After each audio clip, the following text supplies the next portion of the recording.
Hello दोस्तों, कैसे हैं आप सब लोग। उम्मीद करता हूं कि बढ़िया होंगे। तो आज की इस वीडियो में हम बात कर लेते हैं कुछ मेजर डाउट्स को लेकर जो कि बच्चों के बार बार आ रहे थे और कुछ मेजर अपडेट्स को लेकर जो कि एआईसीटी की तरफ से हैं।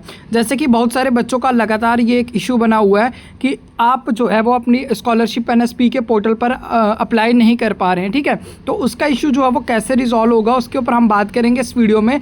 उसके लिए कैसे फर्दर प्रोसेस होगा। इसके अलावा जिन भी बच्चों को ऑन योर ओन एडमिशन पे अब जो आप डॉक्यूमेंट्स अपने सबमिट कर रहे थे उसकी लास्ट डेट जो है वो एआईसीटी ने एक्सटेंड करके 30 सितंबर रख दी है। ठीक है, जैसे कि बहुत सारे बच्चों को लग रहा था कि अभी हमारे डॉक्यूमेंट्स अपलोड नहीं हो पाए थे, तो आप अपनी 30 तक कर सकते हैं। उसके बाद ही फिर जाकर आपका फर्दर जो प्रोसेस है ऑन योर ओन एडमिशन का वो कंप्लीट होगा।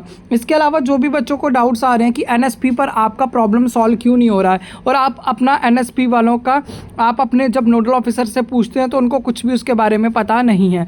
ठीक है, तो मैं इसके लिए आपको पहले बता दूं कि नोडल ऑफिसर से आपकी सारी डिटेल्स जो है वो एआईसीटी वाले अभी ले रहे हैं। ऐसा जो एआईसीटी की तरफ से मैंने देखा है, एआईसीटी की तरफ से क्या हो रहा है कि आपकी ऐसा कि हमारे कॉलेजेस में भी सेम हो रहा है, उसमें क्या हो रहा है कि आप जितने भी बच्चे अभी PM++ में पढ़ रहे हैं जो एनएसपी पर अपनी स्कॉलरशिप लेते हैं, फॉर एग्जांपल 24 बैच का भी ये सिमिलर उन्होंने लिया है डाटा और 25 का भी लिया जा रहा है। फिर उसके बाद क्या होगा कि एक कॉन्फ्रेंस जो है वो होगी।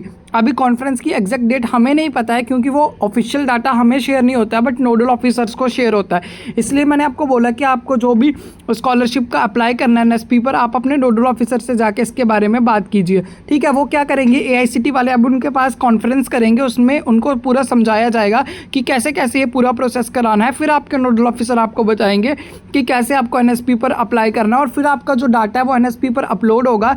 तभी आपको जब आप अप्लाई कर रहे हैं उसके बाद आपको स्कीम में PMUSPY नहीं दिख रहा है, तभी आपको वो जो है वो वहाँ पर PMUSPY दिखेगा, तभी आप उसको सिलेक्ट कर पाएंगे जब आपका डाटा वहाँ पर सारा अपलोड होगा। इसके लिए मैंने आपको पहले ही बताया कि एआईसीटी को आप अपने लेवल पे क्या कर सकते हो, ग्रीवियंस सेंड कर सकते हो, जिसका अभी तक कोई भी रिस्पांस किसी भी बच्चे की तरफ से, ना ही कोई कमेंट सेक्शन में बता रहा है कि उसने ग्रीवियंस किया, क्या रिप्लाई आया, या तो ना ही किसी का कमेंट सेक्शन में बताया जा रहा है, ना ही कोई बच्चा पर्सनली मैसेज करके बता रहा है। तो ये सब आपका रोल है। ठीक है, इसमें आपको ही करना पड़ेगा, कोई आपके लिए नहीं करेगा। आपको ग्रीवियंस सेंड करना है और वो रिप्लाई जब एआईसीटी से आएगा तो ही आपको पता चलेगा कि आपको और कितना टाइम जो है वो लगेगा।